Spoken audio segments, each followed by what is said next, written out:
હાલો નમસ્કાર, મારું નામ છે જયદીપ મકવાણા અને સ્વાગત છે તમારું આપણી યુટ્યુબ ચેનલ એટલે કે મકવાણા ટેકનોલોજી યુટ્યુબ ચેનલમાં. જો હજી સુધી સબસ્ક્રાઈબ ન કરી તો સબસ્ક્રાઈબ કરી લો અને બાજુમાં પેલી ઘંટીને પણ પ્રેસ જરૂરથી કરી લેજો, જેથી કરી આવનાર વિડીયોની અપડેટ મળતી રહે.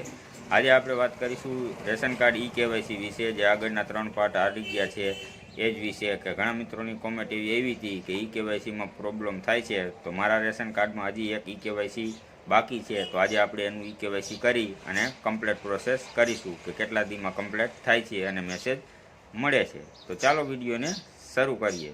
વિડીયો સ્કીપ ન કરતા પૂરેપૂરો જોજો. ચાલો વિડીયો શરૂ કરીએ.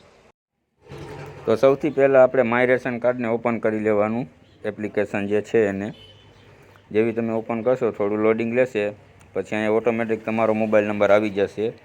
જો રજિસ્ટ્રેશન ન કર્યું હોય તો કરી લેજો અને પછી પાસવર્ડ નાખી અને આમાં લોગિન થઈ જવાનું. જેવા લોગિન થશો એટલે આ રીતનું ઇન્ટ્રોડક્શન ખુલી જશે. હવે અહીંયાથી આપણે મોબાઈલની સ્થિતિ જાણી લઈશું. તો એના માટે મોબાઈલ અને આધારનું ઓપ્શન છે એની ઉપર ક્લિક કરશું. અહીંયા કેપ્ચર નાખી અને ફિલ કરી દેશું. વિગત મેળવો ઉપર ક્લિક કરી દેશું એટલે આ રીતે ખુલી જશે. અહીંથી તમે જોઈ શકો છો કે ઈ-કેવાયસી કમ્પ્લીટ છે કે નથી. જો જેના બાકી હોય તો અહીંથી પાછું એક સ્ટેપ બેક નીકળી જવાનું બહાર.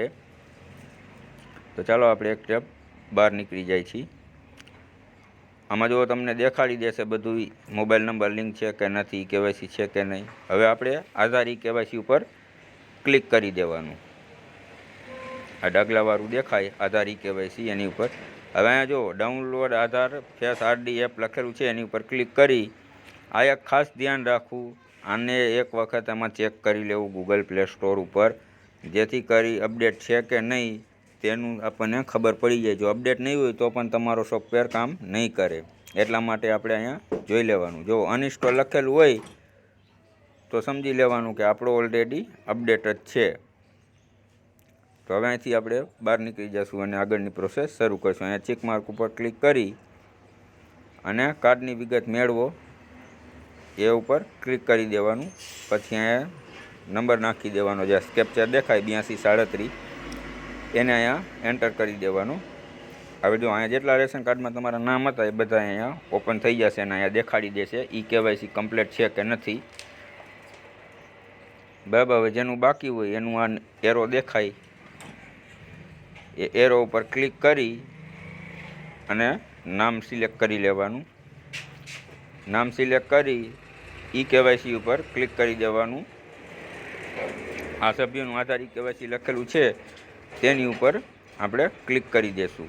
જેવું ક્લિક કરશો અહીંયા હું સહેમત છું એની ઉપર ક્લિક કરીને ઓટીપી જનરેટ કરાવી લેવાનો.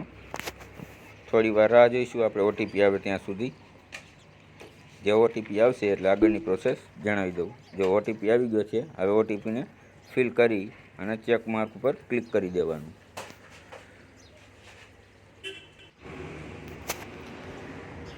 ઓટીપી એન્ટર કરીને થોડી રાહ જોવાની, એટલે આ રીતે ફોટો પાડવાનું ખુલી જશે. હવે અહીંયા આખું 2 વખત પટ ઉપરી 2 વખત જ આખું ખોલબંધ કરી વારવાની, એટલે તમારું કેવાયસી કમ્પ્લીટ થઈ જાય છે અને આ રીતે ડિટેલ આખી ખુલી જાય છે. હવે અહીંયા ચેક માર્ક કરી મંજૂરી માટે વિગત મોકલો એની ઉપર ક્લિક કરી દેવાનું. જો આપણી રિક્વેસ્ટ સેન્ડ થઈ ગઈ છે. હવે એ લોકો ચેક કરી અને તમને મેસેજ દ્વારા જણાવી દેશે.